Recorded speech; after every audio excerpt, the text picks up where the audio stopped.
The corporations, at least at the moment, are not out for blood. They're merely trying to sabotage each other. Alex could give us a brief teaser on the SciNet system. Dude, there's no way. And when we did the research, we found out the buttons have to be big and clunky because you have these big gloves on. Right. In your cockpit, you're wearing a radiation I suit. hope you like the direction this went and is going. The launching ship's velocity is transferred to the missiles that it launches. It's not Star Wars. It's not Yeah. Star Wars, right? We've also been working on night vision or augmented vision, which helps players navigate really dark areas. Thank you, everybody. And Edmar, too much is better than not enough. Yes, that's true. That's true. Thanks, everybody. Welcome to today's live stream, everybody. I'm super excited to have you join us. I'm super excited to introduce the guests we have in a minute, including my amazing co-host here, Mr. Westman. Hey, Dave. Hey, everybody. So I'm Edmar from Impeller Studios. I'm the founder, and this is In the Black, our hardcore Newtonian space combat sim built with and for the community. These weekly sessions that we do on Saturdays are where we walk through real development progress. We show you what's landing in the demo and the early access build, which we'll talk about in a minute in terms of timing. And we dig into the systems that you've been asking for. That's a nod to you Headtracking fans out there. We also have a very special guest today, including some members of the team. We have Snipperzar, one of the longest standing players and most technically skilled pilots in the community, no joke. He's been pushing the game's mechanics harder and longer than anyone. We'll be breaking down advanced combat execution and high-level mastery straight from his cockpit perspective. Today's update will also include some new mission work that Jack's going to go over, joystick fixes that are now live in the demo. As I mentioned a minute earlier, early eye tracking integration, tutorial improvements, ultrawide, which we covered last week a little bit, and UI polish. We've also been doing work on network smoothing, input refactor, and entering testing. And there's some new visual effects happening inside the cockpit, as well as kind of a new look. We're going to show that off in the strike as well. There's been some asteroid rework, some cockpit updates, new damage effects. So anyway, we're going to cover all this stuff and more. As I bring in our guests here, we'll dive into these. I want to start with probably the most pertinent person of the team of the studio, and that is Jack Mamias. Jack is the director of the studio and the game. People might know him from his previous games, including Crisis and Far Cry and MechWarrior 2. Jack, thank you so much for joining us today. Glad to be here. It's so awesome when you have the time to do these streams because you have such a valuable perspective on everything, and I think the community is grateful for it. I know I am. Game is my life. It is. It is. So thank you for joining. And we have a very special member of the team also. We have our technical engineer, and I call it, he's probably, Alex, I don't know what a good title for you is because you do a lot of wrangling also. You also work with our contractors. You're managing the tech and our team, the pipeline. So you're doing a lot of stuff. So Alex, thank you so much for joining us today. It's great to have you here always. Alex is going to go over some of the back end stuff he's been working on to optimize. We've been also debating very heartily, I will say, on our date for early access. We'll talk about that and give some background on that in a second. We also have our great producer here, associate producer, Alex. Hey, Alex. How's it going? Look at that. He's got the best mic of all of us now. Thanks to you. Wouldn't have it without you, Edmar. Well, thank you for joining. I love the setup, and it's so great to have you here. Alex has been doing a lot of amazing work on actually getting the word out in these live streams also. So great work on the production side of things. And our very, very, very special guest, as I mentioned earlier, is Snipperzar. Hey, Snipperzar. Hey, happy to be here. I'm very happy to have you here. You are no stranger to this game or the community. You are one of the most active players, not only in the game, but also on our community Discord server. And I'm really excited to have you here kind of interacting throughout this live stream about our updates, but also we're going to dive into like, what are your suggestions and what are some tips and tricks for new players of the game? I think the demo has brought in literally thousands of players that had never heard of this before. We have over 100,000 views of our early access trailer. Many more views of other pieces from other live streamers that have been producing work on our game. So all these new players, I think the number one thing we've been seeing in feedback is they want more help in onboarding and ramping. So I definitely want to go into that with you at that point. Let's start by actually talking about what the team did this week. As you know, if you watch these live streams before, this live stream is a really good opportunity for me actually to catch up on what's been going on the studio during the week. I'm not involved in the day-to-day running of the studio. I more just jump in on the weekends to help with these live streams and help with some general guidance. But this is my chance to really catch up with the team members and see how things have been going. And I think probably the most important area that people are probably going to see the most impact from is obviously design work. And that is that's work that Jack does on the project. Jack, you've been focusing on some new missions, I think, right? And this is mostly for early access build? Yeah. We've transferred all of our main work to early access now because that is the real game. This week, I'm working with one of our new guys, Jaden, and we're really paying attention to what everybody's putting into the demo in the F8 screen by sending us Feedback. And one of the main things is we don't really teach them how to actually fight a ship. We teach them how to fly a ship.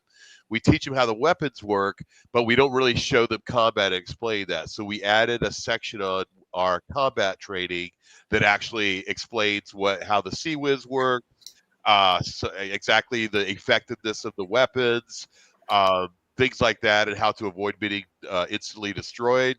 So that's coming along well. We got that knocked out, and we're testing it now. So Very cool. For that, we're planning on shipping with 6 single-player missions in early access and 3 multiplayer missions in early access. We'll probably throw the co-op mission in there too. So about 10 missions are going to go out with early access, and we actually have 10 single-player missions that would eventually get put in there, and 10 multiplayer missions that'll be put in there. But wow, okay. So so when you say launching early access, you mean on day 1 when early access goes live on Steam, right?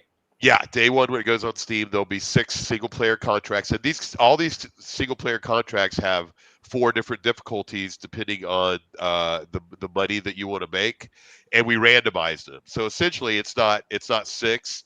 It's actually 24 different missions because they are all designed differently and they act differently. And you get paid more the more difficult they are.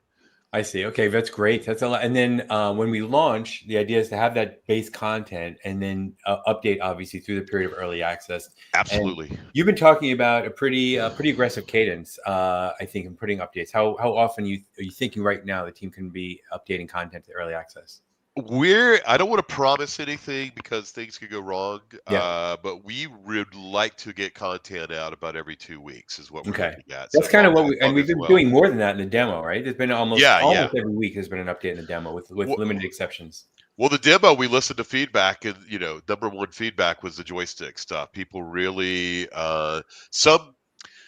when we tested it, we tested on certain Thrustmaster and Logitech joysticks, and the thrust and the stick and the throttle work fine, and Hostess work fine on those sticks. We were kind of caught aback by the people with these Cadillac setups and full sim crazy setups, ultra-wide monitors, sticks, game glass, who knows what else, buttons. There's no way we could test all that. So we're just listening to what people are telling us. And Noah has gone in and done a whole completely new, it looks awesome, more simplified joystick thing that we talked about last week. Yeah. And so for those out there that have the joysticks, go check it. Go relay your stuff in and tell us what we missed. Yeah. And we'll fix it. That's great. Yeah, and I have to say, I've never seen kind of feedback come in from players and being executed and implemented in a build like a demo build as quickly as the In the Black team has been doing it. So kudos to the team. And this is a relatively small team. We have less than 10 people really working on this project, and really about 5 working on it day to day. So it's pretty impressive. So we if you want more information on the joystick stuff, watch last week's live stream. Noah produced a nice, I think it was 11-minute video on all those fixes and improvements. So check that out. The exciting thing also is one of the big feedbacks we got was for ultra wide, right? I wouldn't say one of the biggest feedbacks, but we had a few vocal people complaining about it. Some of us have ultra wide too. I think who has ultra wide on the team? Is it Dave? Yeah, Dave and Alex do. So Alex wasted no time, and actually we covered that last week also. But if you didn't miss last week's live stream, you can watch that. But he implemented a nice fix for ultra wide that doesn't matter what what screen you've got. It adjusts automatically, Alex? Yeah, it doesn't matter if it's 21 by 9, 16 by 9, or even like 1 by 1. It just adjusts the zoom essentially, so that you get the same vertical FOV. That's so great. Okay, cool. All right, and then I think you also made another fix for that in this last update this week, right? Oh yeah, that was for the post match. We were using a different camera, so I kind of took that logic and put it in a shared library space so it can get accessed by all the cameras now, not just the vehicle cameras. Nice. Yeah. And Jack, you mentioned in our earlier notes that you're working on a new mission called Interdiction. It's an old mission, one of our favorites, that you have to assault a station, and they're working on some experimental Pegasus. And when you show up in your carrier, they're scrambling to get out of there, so they all spread in different directions, and you've got to take them all out before they die. Really fun. One of my favorites. So what's the plan for Interdiction? When do you think this one will? This is for early access? Yeah, we were looking at it, and something broke in it, so we're having to go back and pull it from older versions, and we're troubleshooting it right now. So okay, cool. Hopefully, well, that's I love the name. Fixed. Very cool name. Okay, cool. So we'll touch on design stuff throughout the whole live stream, obviously, but let's move on to Alex, who works very closely with Noah on the work that they did this week, because I know there was a smaller patch available for the demo build, and in general, what we're trying to do is keep the demo on par with the main stuff going into early access. So obviously, early access has much more content. But the demo, we want to have be really representative of the game, so people can try that first and get a sense of the look and feel and gameplay and moving around and the physics and everything. So we're going to keep updating that so they don't look too far off from each other. What did you guys do this week, Alex?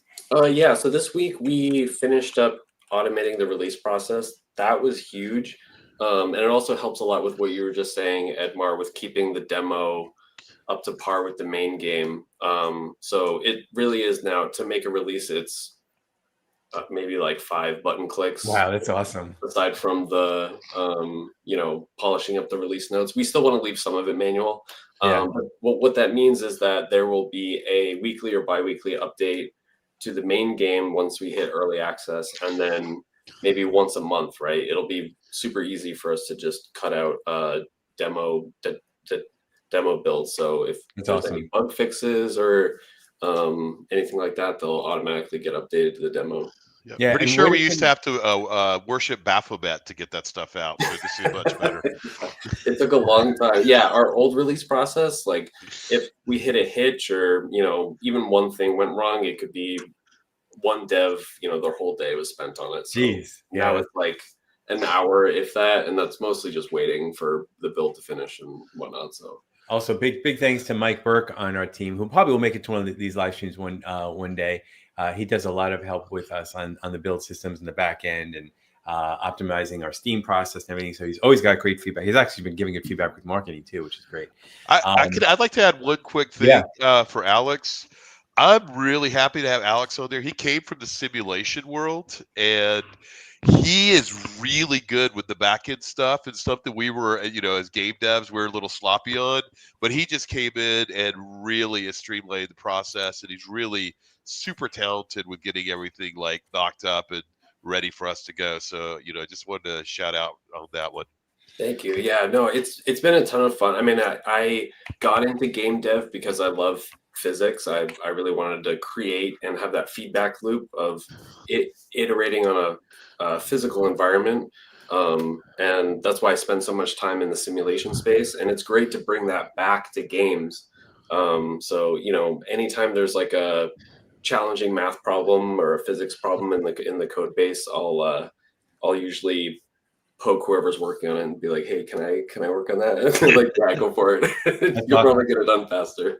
That's really interesting too. I mean, that's one of the things about working on a passion project like this is that the whole team, everyone here, and people who aren't here right now who work during, I actually encourage the team not to attend on Saturdays because I know they work so hard during the week. But obviously Alex and Jack and Dave and Alex, they're going above and beyond by joining me today. But yeah, because we want to, so the team is super dedicated. So you'll see them working a lot of extra hours, putting a lot of blood and sweat into the game, which hopefully shows off nice. And speaking of nice, look at, we have some great new viewers of the live stream today. So hello, first time here. Very impressed with the demo. Thank you so much for joining. Feel free to ask any questions in the chat. We do have a couple of questions. This is coming in from YouTube. Will the HUD eventually show effective ranges of weapons? That's a question, I think, maybe for Jack or Alex. That's not a question for me. Well, yeah, you're the boss.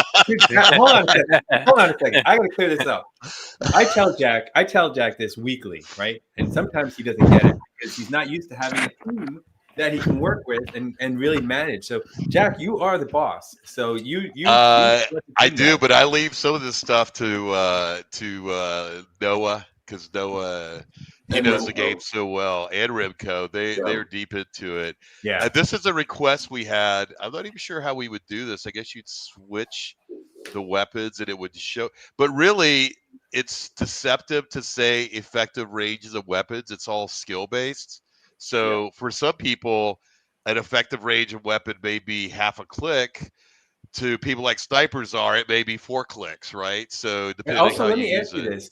Alex, I think you were going to say something. I have a question. Yeah. So, I mean, effective range, especially with the railgun, like if you're facing this way and there's another ship coming in orthogonally, even if you're a decent sniper in most games, you may not be able to hit them with a railgun at, 5 clicks, right?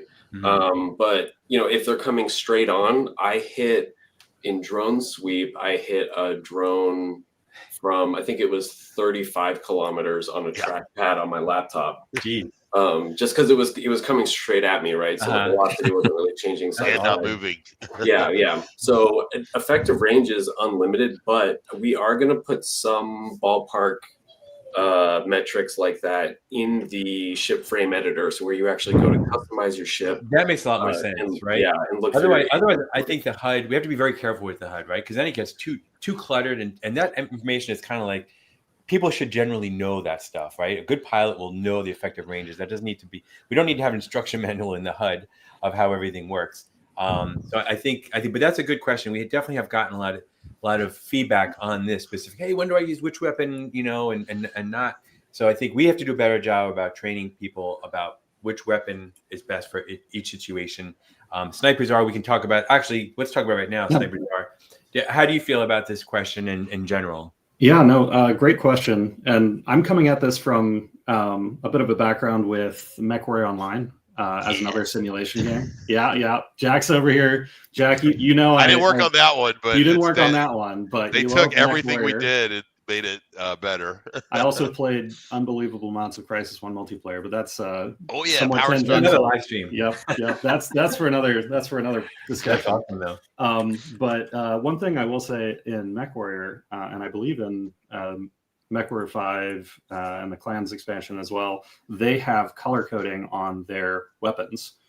So when you are in an optimal range, it's got a certain color. When you're in a, it's still effective but suboptimal range, okay, maybe that's a yellow coloration on the actual weapon entry in the HUD. And then when you're out of range, it's not entirely blacked out, but it's like grayed out. So that does provide an indication if somebody's like right on that straddling edge of, say you've got a missile and like if you're within a certain range, your fuel will probably reach the target. I like that. And that's when you got them targeted? Yeah, so it's ray casting to the it's actually ray casting in engine. So it's if you point at a cliff next to somebody and they're about to pop up, it's like a rangefinder, right, where somebody's zeroed in that scope. So you can kind of point at the terrain near them and say, okay, that guy's going to be in effective range for my heavy Gauss rifle, and I'm going to take his cockpit out as soon as he peaks that hill. I guess I better go play MechWarrior later. Very cool. Actually, speaking of which, just to clarify again, because someone asked, Eli actually is asking, isn't this game also being developed from the MechWarrior team? So we have one person on the team. There he is. Jack, so Jack, you were the lead designer in MechWarrior 2? No. The MechWarrior 2 was my first job as associate producer. Oh, you're AP. You were Alex, basically. I was Alex. That was my first job in the game industry. That's amazing. But I had actually played BattleTech, and I was one of the few people on a team who had actually played BattleTech. So about a month into it, I was the main FASA contact that knew everything about the game. I also led the test team, so I had about 16 testers working for me, and Bobby Kotick and Howard Marks and Alan Gershenfeld liked what I was doing there, so they said, Amazing. "Hey, the rest of the team's going on to do Apocalypse with Bruce Willis. Go ahead and take the DLC for." We called it an add-on. Or I don't remember what we called it back then. It wasn't a DLC. It was like a expansion pack or something. Probably So they gave me they said, here's a budget of X, and you got 3 months. Go do this expansion pack. So I actually came up with Ghost Bear's Legacy and jumped into design. That was my first real game design, and I was I got promoted to producer, and then worked on MechWarrior 2 Ghost Bear's Legacy, and that sold really good. Activision was happy. They said, okay, now you're a director. So literally a year into working at Activision, I was a director on their #1 franchise because I played BattleTech, and I renegotiated. We only had a contract for 2 expansion packs for MechWarrior 2, but I negotiated with Tom Dowd from FASA to get the sequel, and I said, we're going to do Inner Sphere, which is and people thought we were crazy because clan stuff was like state-of-the-art stuff, and we did the Inner Sphere stuff, and that was basically the junk, right? And so you had mechs that looked like trash cans, the urban mech and stuff like that. And we also reset all the values back to BattleTech because the team had made, they sometimes when you work on games, you just take the IP, you don't really, you take the spirit of the IP and you don't really take it one-to-one. But I knew BattleTech worked, so we put everything back to the way it was in the original BattleTech, and it worked great. And halfway through the game, the clans invade, and you see how strong they are. People love that. We also introduced a contract screen, so you would go into a room, and you'd have contracts, and they would randomly appear. And that's where I got the idea for our contract system for In the Black. So we're definitely a spiritual succcess to Mech 2 Mercenaries. Cool. Well, that's awesome. That's a great backstory and context. Eli also wanted to clarify. So he's not so much asking about effective range in terms of either zeroing on a target or lining up hits, just the damage. And he goes on to say, cannons and railguns will be indefinite if strictly following physics in a vacuum 0G, but the missiles and lasers is what I'm wondering about. Because the missiles have fuel, exactly. So it depends on how it hits it and where it hits it. Our game, most spaceship games, you have a mesh that is the spaceship, and it's all damage is applied evenly. Our ships are all made up of components. They got about 12 components on there, and depending on how you hit it with and what you do to it, your ship degrades performance. And your overall ship has an integrity, which is the space frame, we call it. And when that thing gets destroyed, if that thing gets destroyed or the reactor gets destroyed or the pilot gets killed, it's an insta-kill. But that's not 100%, unless you drive a railgun through the guy's head or a railgun through the reactor. The ships are held together. In fact, our game is built on the physics of Unreal, so it's all real physics. So that we never know exactly what's going to happen when you do this stuff. So it's like just the way the world would be. So there's no way to give you an exact this is going to kill somebody. The more you play it, and we've constructed our single player missions. So each single player mission teaches you something about the game. Like Debris Sweep teaches you how to use fuel management and run the right weapons for the right thing. So there's some targets that you can kill with, chemical weapons like your Gatling gun or your Vandenberg cannons, and some that you need to hit with a railgun, which are these bigger pieces. Some lasers, you can just target at lasers and go through them and just zap, zap, zap, zap, zap, zap, zap. So the game teaches you, as you play it, teaches you weapon effectiveness better than any HUD thing could do or anything in the thing. But I do like Alex's idea that we can put it into the we can give more information about the weapon effectiveness in the ship store, essentially. Yeah, and I think that's what I was about to add, is that I think for a lot of this information we can put it into the ship frame editor and allow So we already have a system where you can sort of highlight weapons externally on the ship when you're hovering over them in the sort of like the menu where you have everything equipped on your ship. And I think we're going to expand that eventually to modules. So you'll be able to highlight those modules and see, okay, here's my reactor, maybe even see some of the armor plating on your ship around that. So it's like, okay, my reactor is heavily armored on this strike versus that one, or this roost versus that one. So you can also select what ship, decide what ship you want to get more easily. And that'll, I think, show players also like things that only we know as devs right now. So for instance, it's kind of hard to put armor plating between the reactor and the nozzle of the thruster in the back, right? So for pretty much any ship, if you get behind them and you get a railgun shot right up their thruster, I mean, right up the tailpipe, they're pretty much done for, That should be a bumper sticker. Yeah. Yep. You'll notice with missiles as well. A lot of times, if you don't fire a missile at your target as it is coming in to your position, but you wait until it does a flyby, then you launch the missile out behind it. Not only are you on a pursuit course where it can kind of match up speed with the target, but then you're also hitting them in the rear. So if they don't do a flip and burn, if they don't reposition their ship after they pass you, if they're going by to, go at somebody else and thrust away, you can catch them with a missile on the backside and really do a ton of damage. Yes. That's great. Great tactics. And Eli wanted to add that he loves the game, by the way. So that's awesome. We love you, Eli. One of my favorite things to do is, as I'm passing by somebody like that, I've already got the missile lock on. I don't even turn to look at them. I just fire the missile and it does a U-turn and goes after them. Yep. Very cool. And, another comment coming here. Hopefully, fill out a single player content. So rewind this live stream. We talked about that in the beginning. Lots of single player content being planned for early access. So you'll have a lot of good times there. Okay, cool. Someone's also asking about Steam Deck. So Jack, you've been playing on the Steam Deck. I right? love the Steam Deck. I actually like the Steam Deck more than my $5,000 piece. So the question is like if we're verified. And I think we're going through the process. But we're using it internally and it works. Yeah, it works great. There's a bunch of steps you have to do with the verified stuff that we're looking into, but we'll get it. The process with Valve is a little bit opaque. I was just talking to a colleague at my day job about this. Basically, what they're looking at their own algorithms, and so the more people that try and play it on the Steam Deck, it'll eventually catch their notice. I see, and they'll test it. And for fully verified, you have to be able to navigate all of the menus. You have to basically use the Steam Deck for everything. Mm-hmm. And with Noah's new input system, that should be true. So we expect we'll get the verification.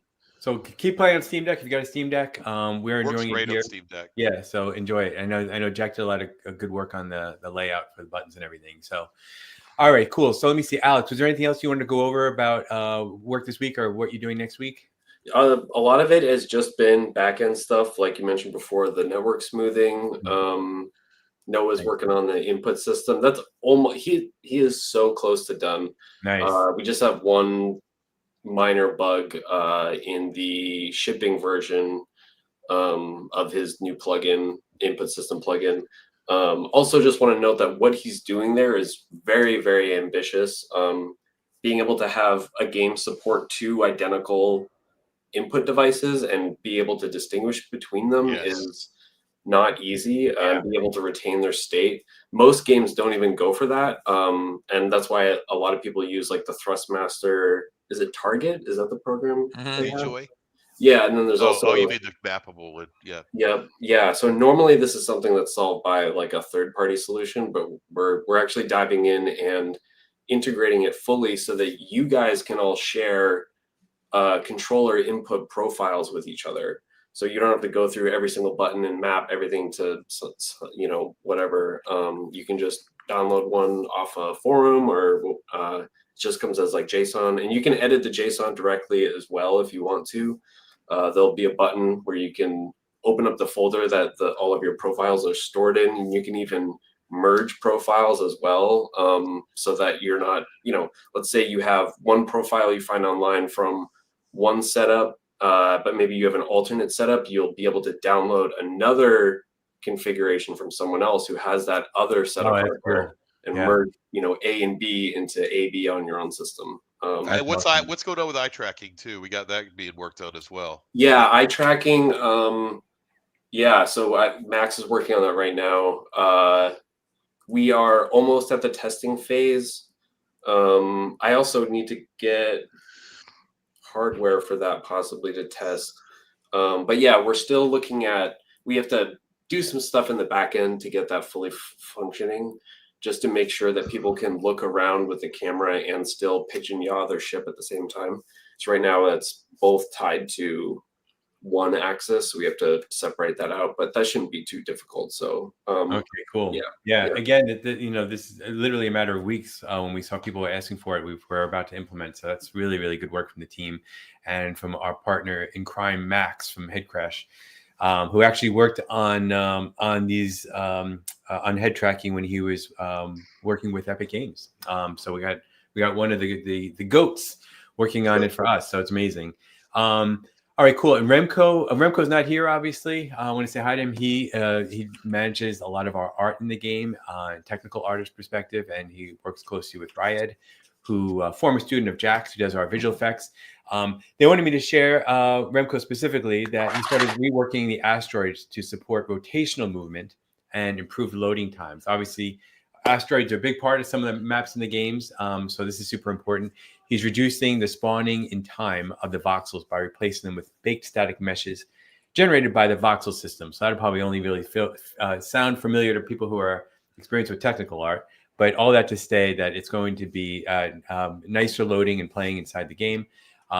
He also applied buttons to the Shrike cockpit dashboard to fill in the blank space that we had in there. And I think, Jack, you wanted to show off some of that if you want to bring it up. I think I can show that. Let me do that. When you have it up, let me know. I'll keep it on the bottom of the screen. I'll show everybody else. I have mine loaded up too, and I was going to show a couple features. Yeah, feel free. Yeah, you want to do it? You can do it, Alex. Go for it. Yeah, go ahead. While he's bringing that up, the other thing that was done is he played dynamic asteroids to free flight, which is great. That's for practicing. And internal visual effects have been going to the Shrike in terms of the sparks, the whips, and the screen material damage and the smoke vent. So that's awesome. Alex, I see your screen. You want me to share it? Here we go. So this is Alex's screen here. Look at this ultra wide. Yeah. So these are look at that cockpit. Yes. Yeah. And Jack, you said you wanted these to function at some point, right? So you could actually one day they don't know. Yeah, like that, Jack. That'd be great. That'd be awesome. And they got to be clunky like that because you have a glove on, so that's how they would actually look in the real cockpit. And I know Ryad added some sparks and stuff to this cockpit. I'm not sure if that's in this build yet, but that'll definitely be coming soon. I'm playing the main game right now, so not the demo. Where I'm at right now is I believe this is a raid mission. Yep, raid on Enceladus. Yep, you start out in a trench, which is pretty dark. So I thought this was a good spot to. Oh yeah, cool. The night vision, so it makes it a lot easier to see where you're navigating. Yeah, that's awesome. Yeah, because there's a lot of tunnels and stuff, and I love the way that looks. Very easy to get too much velocity and crash into stuff. Yeah, that's awesome.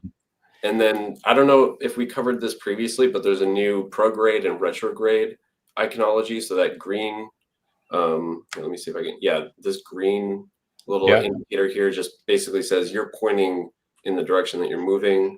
And then we also move that up here. So you got your velocity, your RDAMP, TDAMP all in one place. Integrity, propellant, power. I gotta shoot this guy. I put this on very easy, so it shouldn't be. I got wrong gun out. I gotta shoot that guy. Wow, nice. Yeah. So this is also a good opportunity to just show off the ATZ, active target zoom. People were asking about surface missions. This is a surface mission. It's on Enceladus. Yep. Oh, that railgun took those out so fast. Okay, nice. Beautiful. Beautiful. But yeah, so we can fly up a little bit, kind of explore some. Turn off my flight system so we can kind of free fly around. I can turn off this. But yeah, this is so basically in this mission you're sneaking around an enemy base and just destroying whatever you can. There is appropriate gravity on this moon too, so Yeah, We've gotten that question a lot actually about gravity. Yeah. If there's supposed to be gravity, there's gravity. Yeah, but even it's not a lot of gravity. It's not, it wouldn't be. It's not a big mass. It's not a planet-sized mass. Yeah. Oh, okay. I thought that was a bug a moment ago because I was in the trench and I kept noticing that my velocity was going down, and I was like, I didn't tell you to. So okay, that makes sense. Yeah. So I haven't played the base game a lot at all because I came on this project when we were getting ready for the demo. So yeah, it's been a blast testing. Really like seeing the player progression for the first time. Yeah, it's been a ton of fun. What's really cool is we actually used a program to tell us in 200 years where all the planets would actually be on this date in the game. So everything is in the right place where it would actually be. Most of the time. Most of the time. I have some bugs to write up. And when you see our stars, that's how it looks. It doesn't look like, I mean, Star Wars does it right too, where it's just white stars in a black field. You don't see all the nebulas and stuff like that. That stuff doesn't exist. That's people take astronomical pictures and they colorize them so you can see where gases are and stuff like that. But you don't see that in space. Right. I think the one area where people will be nicely surprised is based on like a lot of the comments we've seen from people who are criticizing the art in the game. I think a lot of that criticism about the look not being as a modern of a AAA game that they expect is the cockpit, actually. And that's something we know. We're really, really focused on the realism and the gameplay right now.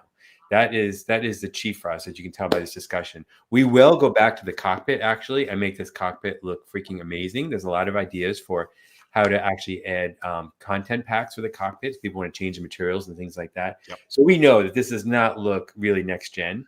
But also keep in mind, as we discussed in an earlier live stream, this ship itself is actually an old model.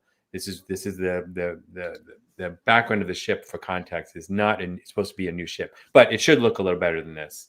And we know that. So we're focused mostly on gameplay right now. We'll get back, and that's partly what early access is for that kind of polish. So you should have definitely nice improvements over that over time. Very cool. Thank you. This is look at this comment coming in. This is the most realistic space made in a game. Black, silent, hostile. That should be on our poster. That's a great one. I'm gonna put that on one of our next trailers. We're gonna steal. Yeah, exactly. Great. Now, there's a reason he's playing this on easy, because it would be less silent and more hostile if he's dead right now. You crank this one up and you fly out of that trench, you are going to get like 4 railguns zoned in on you. Yep. That's awesome. Okay, cool. We're glad Sims are coming back too. And I think let me see what else. I think the art team with Next is working on replacing some asteroids in the belt and other maps with a new setup, so they have no stationary asteroids except for ones with stations on them. They're going to create a new look to the internals of the Reyes to mimic that of a screen similar to that of Titanfall. That should be exciting. To have a more dramatic, realistic screen damage outlook when hit by a railgun or when it's critical damage. So that's going to be pretty nice. People will obviously see that in the early access build. Damage modules will be added to the Shrike cockpit model spawned by the effects. So that's really cool. So again, that's Remco and Riot working on that stuff. They didn't have time to put a video in this week, but I'm going to make sure they have something in, a little bit of eye candy to show us next week. But thanks to Alex for showing us what you got there.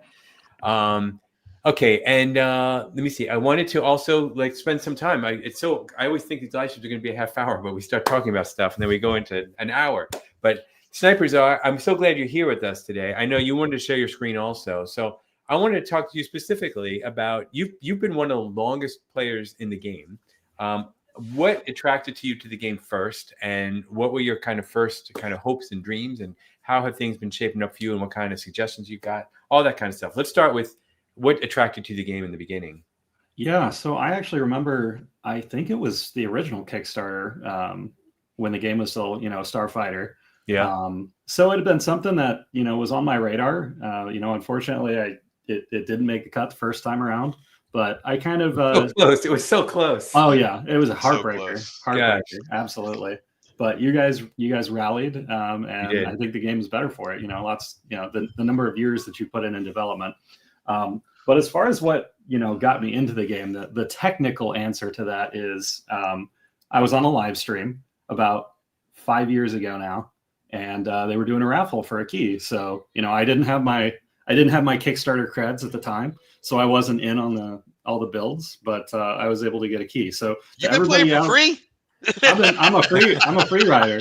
Yeah, you made me the monster I am. So anybody who catches a hot piece of tungsten through their cockpit, blame these guys, because I would not be here without them. So and to everybody out there in the chat and the comments on the stream, it does happen. The keys are real. So yeah, they hooked me up and got me in, and I guess the rest is history. So that's awesome. And while we're talking, we got a couple of comments here asking about customization, ability to paint ships. Can't we paint ships already? You don't really paint them. You kind of just drag colors onto schemas. We do want to put decals in. That's something that's on our list, and that would probably give you similar stuff. I don't know about going in with a brush and painting stuff. I don't know. We could ask Ribco. I mean, if there's a way to do it, we'll do it. The options right now are pretty insane. You can go pretty crazy and have a really unique looking ship. We also have some, because of our great partner Alienware in this project, we have some Alienware skins in the game actually. So you can choose from a couple of Alienware skins that work in the demo as well, and they'll be in early access. So you can check out some pre-configured looks. Sniper Czar, what's your go-to look for your Shrike? Oh, the Shrike, I usually just use the Alienware skin for that. I have a lot more customization on the bigger ships. So I do enjoy the patterns, and I spend quite a bit of time fiddling, dialing those little dials to whatever fraction of a percent to get the alignment just so. But actually, if you see the trailer, I think the latest trailer that went out, and you look and you see the Hyperion, the black and orange stripes, the Danger Bee, that's my go-to. Tends to make me stand out a little bit, but I love it. So that's awesome. And what would you say? So like we talked about earlier, most of the feedback we've gotten from the in-game system by pressing F8 is that onboarding and tutorials could be better. What's your advice for people who are just starting the game and need some help and getting acclimated with everything? How would you suggest that they? Yeah, well, I mean, movement and fuel management, just like Jack was saying, that debris sweep is really kind of dipping your toes in the water. I think a lot of people don't realize that your fuel is a weapon too, and not just offensively, but defensively in terms of being able to conserve your momentum and still get where you're trying to go. That's going to be extremely important to make sure that when somebody fires a missile at you, you actually have the Delta V available to go and, flip your trajectory around, try and shake things, give yourself the best opportunity to survive. So I think that's probably the number one tip is just practice your fuel management and your conservation of momentum. Space Recon does that too, because you got a long way to go and you have to just point it and get it going. You have to save your fuel because you've got a long way to go, and it trains you how to save that fuel. Yeah, and that's really going to, in terms of the skills, mechanical aiming skill will get you so far, but in terms of what's going to, pay off the most dividends in the long run, that's going to be a huge piece to it as well. Particularly as well when you lose an engine and you're drifting. I think a lot of times, coming from my first period of time in the game, it's really easy to get kind of that highway blindness kind of thing. Like when you're on the highway and your cruise control's on and you're driving 80, then you start slowing down, you get off the off ramp, and then all of a sudden the speed limit's 30. But your brain is still acclimatized. So it's like your brain doesn't actually know the absolute. It only sees the change in things. So it's very easy when you got one of these ships, maybe not the starter Shrike, but when you start to get to the Shrike 3, I think that's the Stiletto, or you get into one of the Hyperions with those big old engines. You can get yourself up to 400 meters a second, 500 meters a second, and then you go, oh, geez, there's half my fuel, and now I lost my engine. I guess I'm out of this one unless I eject. Yeah. Yeah, Hyperion's like a 57 Buick, basically, with fuel consumption. It's a hog. Yep. Okay, Jack, we got a question in the chat. I think you could answer nicely. Sure. How many players in PvP? We've been testing with 5v5. Right now, we're peer-to-peer. On our roadmap, we want to go to dedicated server. If we go to dedicated server, that will go substantially up. I want to say 10v10.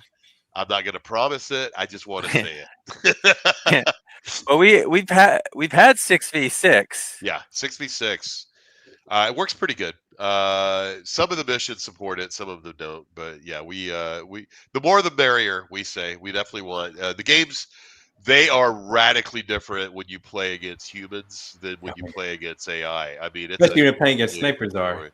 Yeah. Well, if you play against snipers, you're going to see him get a lot of kills. Is what you're going to see. So. I never know if Jack's goosing me up to try and make it more fun for me or less fun for me. Because I like you to be on my team when we play. Well, I'm aware of that, but I just mean like you're gonna call me out. Oh, there's the best player in the game. Well, either people are all gonna start diving me, or they're gonna stay away from me. So I'm not sure if that's gonna make things more or less. Last fun time we wiped our contract, I think you grinded up to the Hyperion in a week. And it was meant to be 3 months at least, and you did it in a week. Yeah, so, I think I capped out at 17. I'm a slacker right now because I think there's, well, this is probably bugged up, but there's oh, nice. I think 17 or 18 was the highest I got. Whatever unlocked the 8 hardpoint Calibri, I think was where I bailed out of the last build. And you did it fast. I mean, what mission do you like to grind on the best? What gives you the best results? In terms of payout or in terms of enjoyment? Because those are two different things. It is. Start with payout. Yeah, so payout drone sweep. It's pretty easy. You know, things have changed, and I think the difficulty's gone up since co-op features were put in. But lasers, I mean, there was a lot of discussion earlier about effective ranges on weapons. Lasers can do some meaningful amounts of damage out to like 10K. So I think that's another thing that's not immediately apparent to new players is just because you have your weapons on CIWS does not mean that they are going to be effective. So it may be that somebody's shooting a weapon with their CIWS on, and the MOA value in terms of the accuracy of your GSU, the accuracy of your VDB, your ballistic weapons, it may not actually be effective. So it may be that your GSUs have so much spread that even though your CIWS is going to start engaging at 4 kilometers, which I think is probably a set value, your CIWS is going to start engaging at 4 kilometers. You may not actually be doing any damage just because of the cone of fire and the spread on those ballistics. Whereas something like a laser, you have the opposite problem, right? Your laser can do meaningful damage out past 4 kilometers, but your auto targeting is not going to kick in until somebody's within that bubble. So I think that's, a tip. If you haven't learned it through gameplay, it's not exactly explained in any of the in-game manuals. You really have to understand the effective range of your weapon and how that compares to your CIWS engagement. Yeah, that's actually something that we really want to add configurability for in the ship frame editor. So when you're configuring your ship, you can also configure the modules within it. So what we're hoping is that we can add pretty soon after early access is basically like slide bars for the range at which CIWS kicks in for particular weapons. And then also target priorities. So I mean, I could definitely see putting by default lasers prioritizing missiles because they're much more effective against missiles versus chemical weapons. Yeah, we really want to give people the most customization possible in the ship frame editor, but then also have some of those things be toggleable during gameplay. Yeah. We're asking a good question here on this. So we might need to define Seawiz a little bit for people who might be just joining the game. Like we're getting questions about it. It would be awesome to have countermeasures. There are countermeasures. So let's talk about Seawiz really quick so people understand what it is. Yeah. Close-in weapon system, right? From the naval term, close-in weapon system. And if you watch The Expanse, it's the same thing as a PDB, a point defense battery. Mhm. Because I think that's aircraft carriers have them now, essentially. And it is so fun to watch in the game. All It's naval happening. ships, pretty much. So what this looks like in the game, if I have my ship, and I managed to not run into the station here. If I have my ship, I can pop V, and that will enable.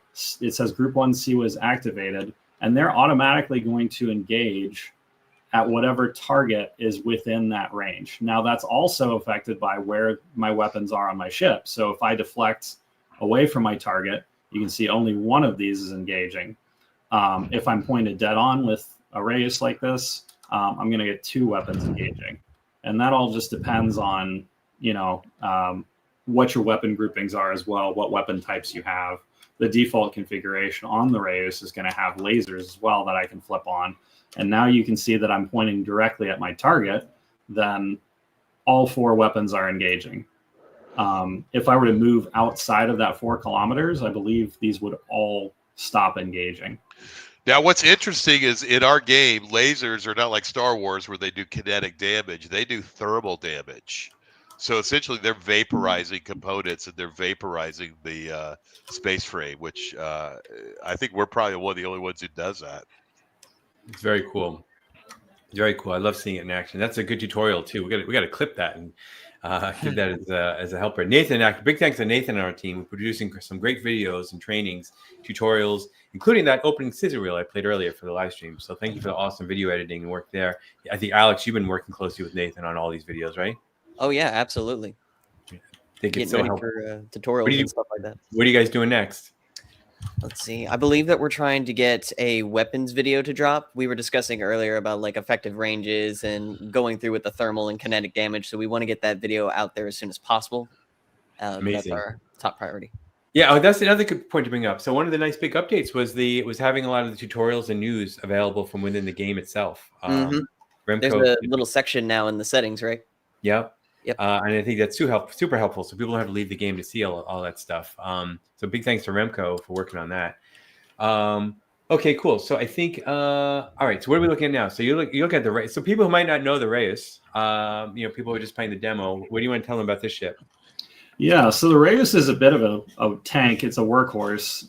You do have to worry about your weapon positioning because they're so set back on the ship. They're not all located up in the nose like you'd have on your starter Shrike.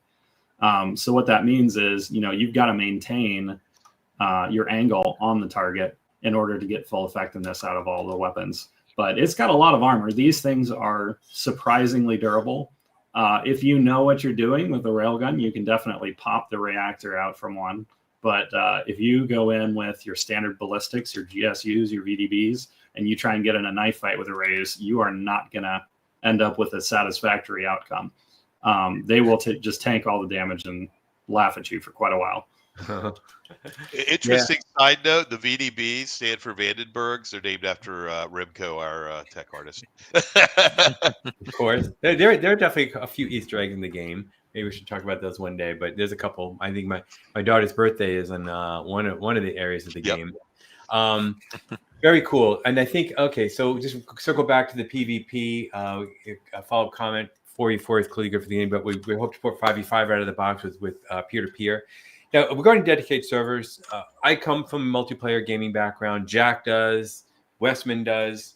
I think that this is something that we obviously want to support, really big multiplayer battles. That would be our fantasy. There's only one thing that's going to make that happen, and that is a player base. If we have a strong enough player base in early access, that will allow us to put in the resources to supporting dedicated servers, big dedicated servers, bigger matches, a lot of the stuff that will make this game bigger and better, right? But that we can't do that if we have a really small player base. So You could help us by spreading the word on this game. If you like what you're seeing, you like where we're going with it, tell your friends about it. Invite them to come onto our Discord server, which is just In the Black is the name of it. Follow us on our social channels. Keep up with your comments in the demo. Let them know that the demo is live indefinitely. So as far as I'm concerned, it's a permanent addition to our Steam page and will always be there. We don't want people paying early access if they haven't tried the demo. We want to make sure they like it. But yeah, that's going to be what helps separates this game from a smaller kind of scoped game to a much larger one. If we just have to have the player base to support it. Okay, cool. And we got a question here about damage. Can stations and such be damaged? Most of the time, no. Substations, they have destroyable components on them. So obviously, this is also something that will come with more resources, right? Because destruction is awesome, but it's also very expensive and resource intense, and a lot of stuff happens in the background in the game to really make destruction work. We're on Unreal Engine 4, which is also a little bit limiting in some areas, but we hope to support more destruction as we move along and make it, to really adhere to as much realism as possible. Right now, obviously, we're focused on ship destruction because that's really what it's all about. But thanks for the question. Really good question. Okay, so now let's talk a little bit about Sniper Czar. What do you hope to see in you got one of the lucky few that have access to early access beta. What do you hope to see? What do you think is needed for early access launch? Actually, before I ask you that, let me circle back to Jack. Jack, you have a pretty good idea of what you think is needed for early access. Do you want to just let everybody know right now? Because like I said, I always like to be really transparent with everybody in the community, especially people watching this. They're our super fans, so we can be, they're part of the team as far as I'm concerned. What's your goal for early access? We might not stick to this, but what's your goal right now? 6 single-player missions, each with 4 difficulties, which is essentially 24 single-player missions. 3 multiplayer missions with different game modes. The ships will all be unlockable, and I think we probably have 24 ships, maybe, and lots of weapons. And basically the same paint schemes that are in the we'll probably add some more schemas and patterns that are in the demo, and that's kind of sums up where we're going to be for early access. And generally we've talked about this, so it's not giving any new news here, but we've talked about our goal for trying to release early access before the end of the year, or as close to that as possible on one side or the other. We're trying to not 24 ships. You should clarify that, Jack. They're not 24 different ships. It's 5 different ship types, 5 classes, and each of those has at least 3 or 4 variants right now. Sorry about that. That's good. Sorry about that. Yeah, there's the I can list them for you. There's the Shrike light fighter, the Calibri light fighter, the Rayus medium fighter, the Hyperion heavy fighter, and the Pegasus assault transport. And like I said, each of those has 3 or 4 variants. Yeah, there you go. Okay, that helps clarify that. But they are substantially different. The ship, they fly different. They work different. We do have dozens on the drawing board. Yeah, we do. We do. Again, the bigger the game gets with the community, the more we can do with the ship. So, but I think we have an amazing starting set of ships. Okay, yeah. So we're shooting for as close to the end of the year as possible. To be honest, we were hoping maybe to launch early December, which may happen. Right now, the team is debating internally whether that makes sense or not. We're deciding between do we have enough of the bugs squashed to be able to launch cleanly on early access. I think we have the right content for early access, so not just about the experience and the playability of everything.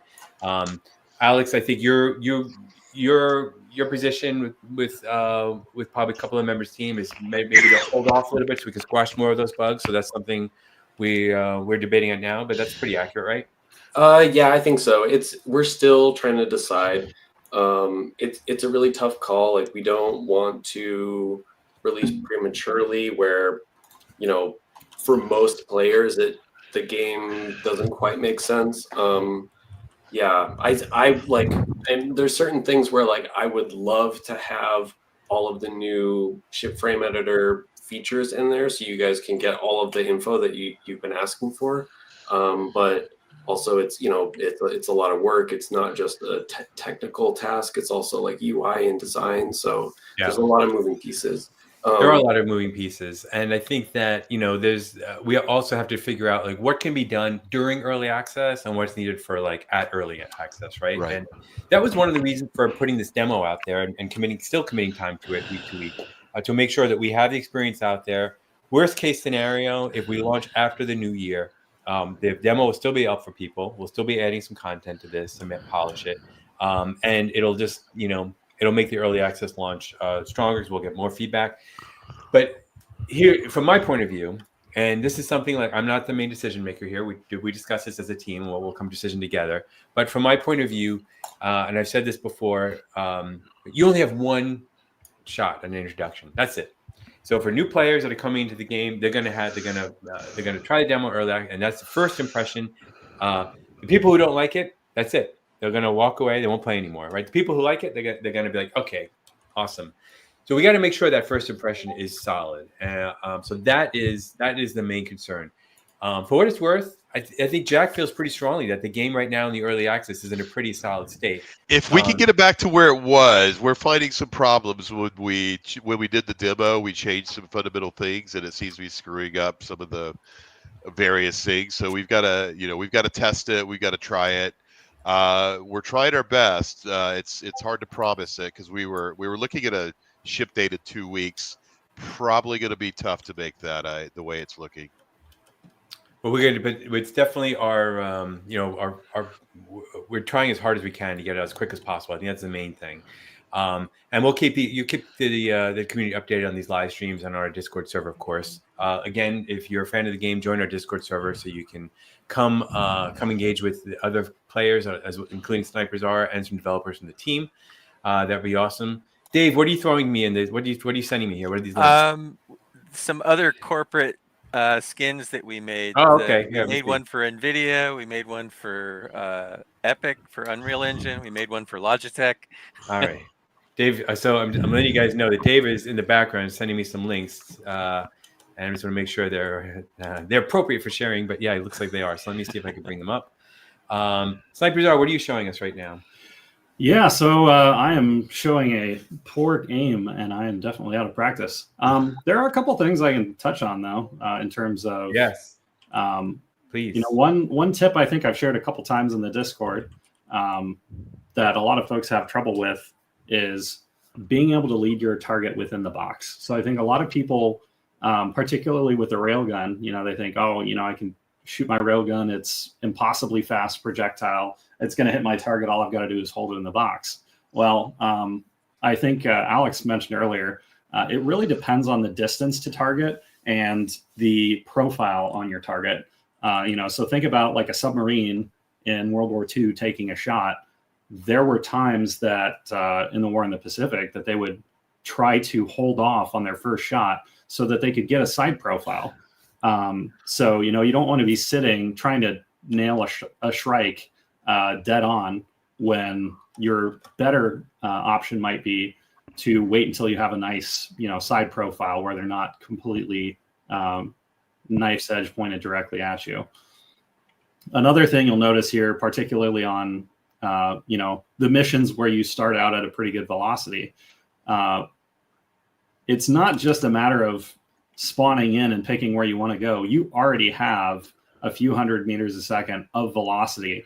And the most important thing is probably to get out of the direct crossfire as you have 5 AIs coming in hot, and kind of let your AI teammates take some of the brunt of that instead of just getting cut to ribbons because you start out on a path on rails where you're directed directly towards the enemy.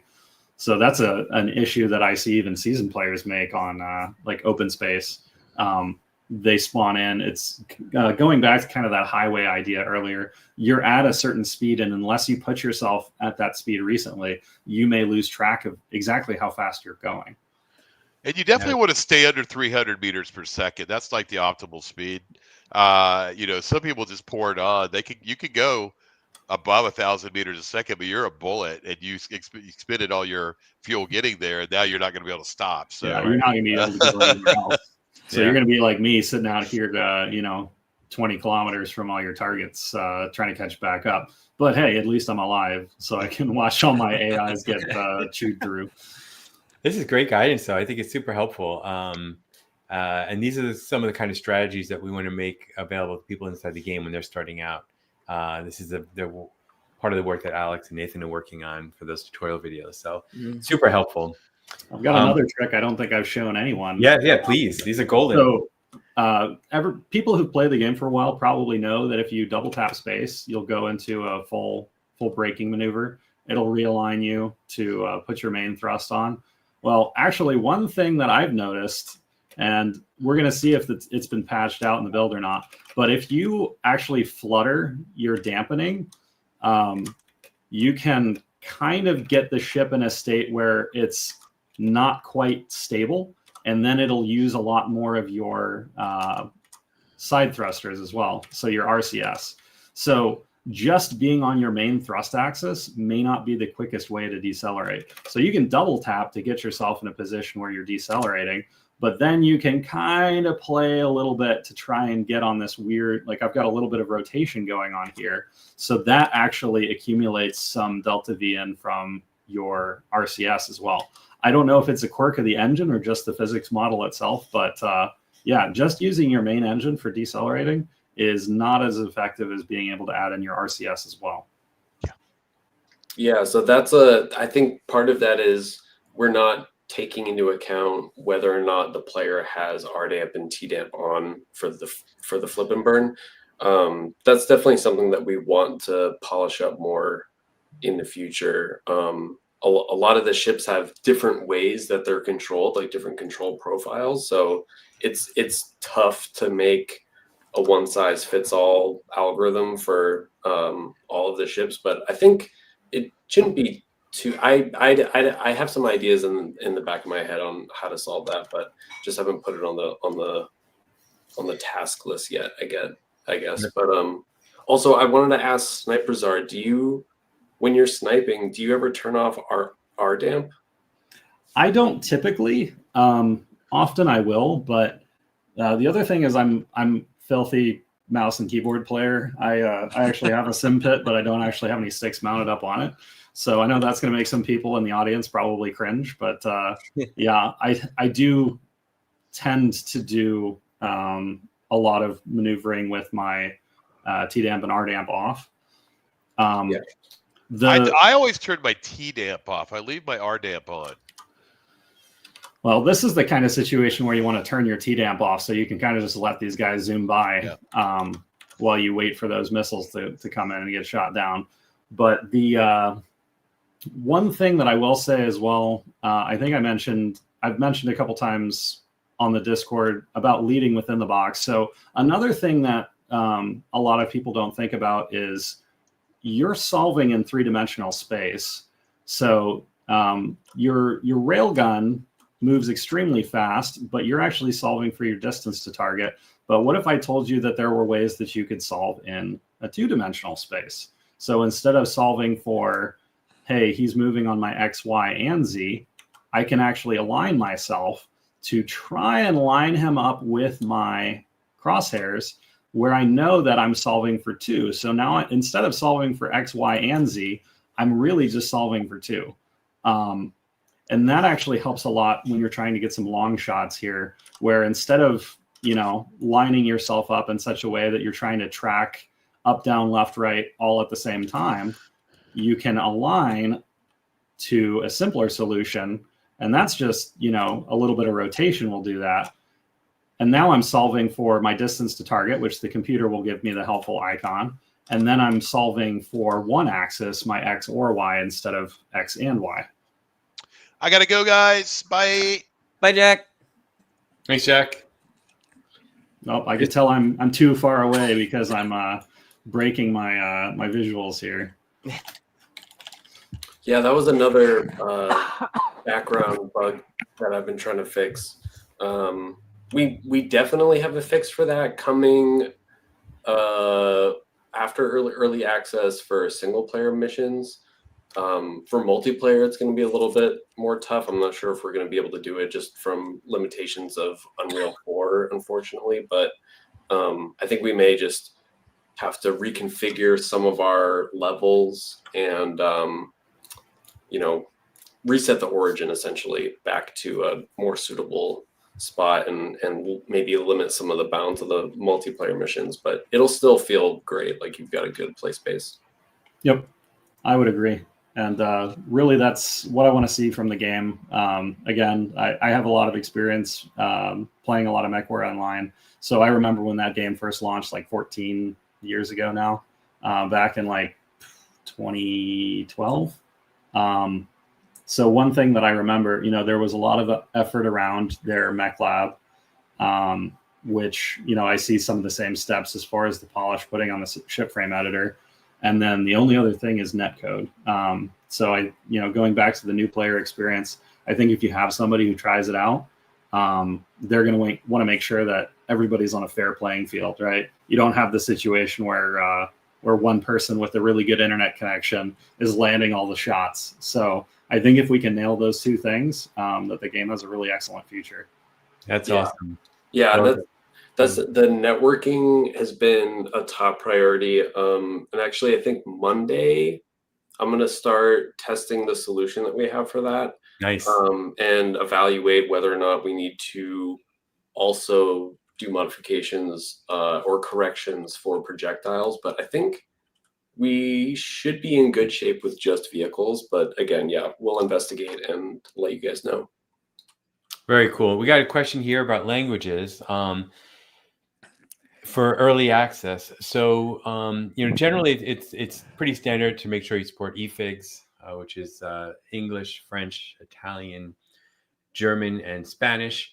And I think it would be really good for us to do that in early access. I don't think we would do it for launch. I think we would do it for post launch and during early access.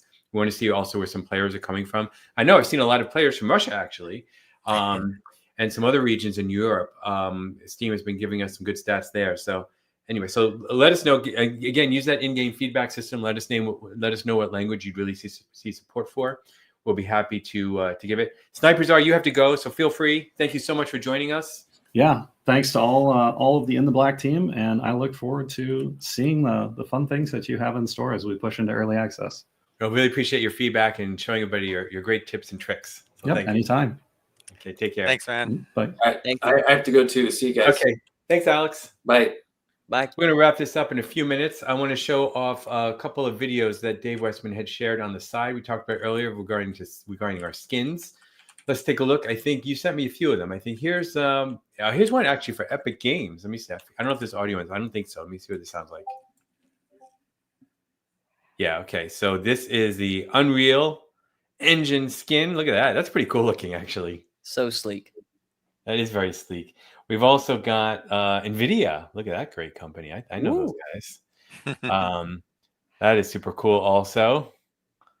I bet you NVIDIA team would love to see that one. We've also got one here for Alienware. Oh, Logitech. No, Logitech, yeah. Logitech. This is also very cool. Look at that. And then I think we also have Alienware, but Alienware is in the game. You can check it out right now. So check out that Alienware skin. I actually got a nice reply from Alienware for Halloween. Yeah, it's true. So I got a nice reply from Alienware earlier this week.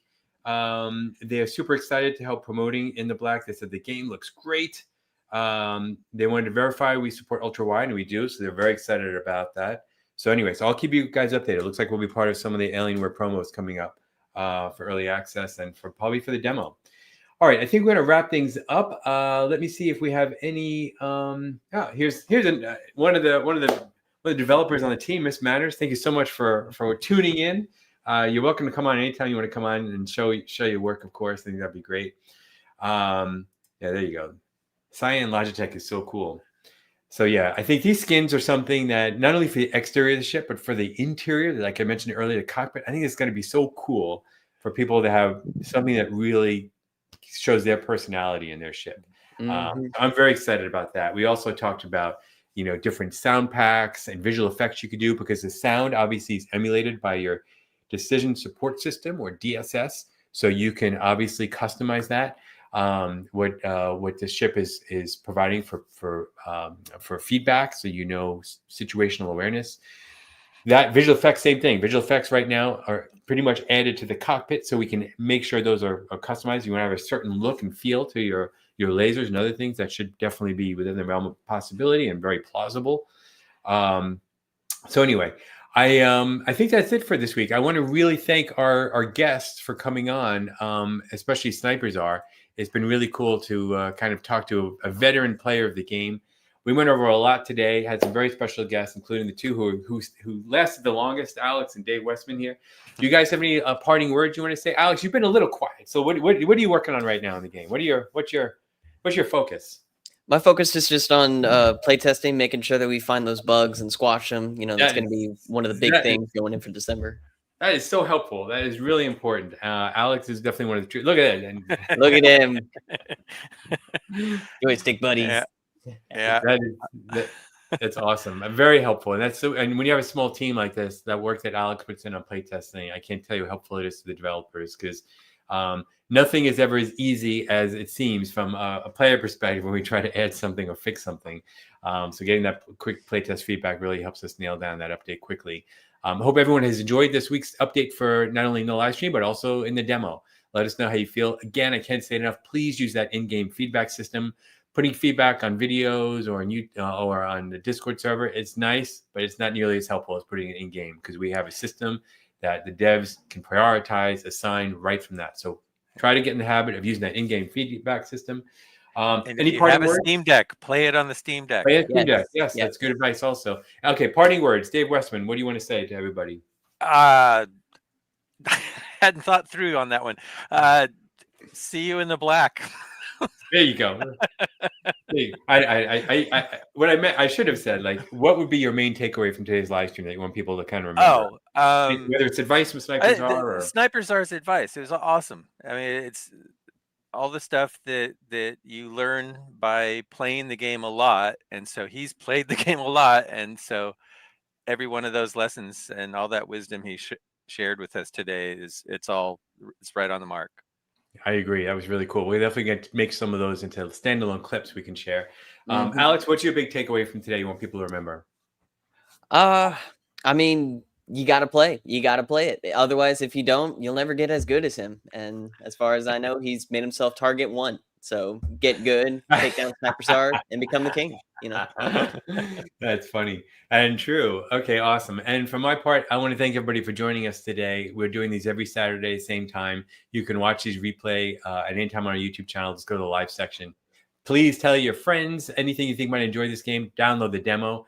Take Alex's advice there, and then take it a step further and heed the advice of Snipers R when they start playing. I think they'll go far in this game.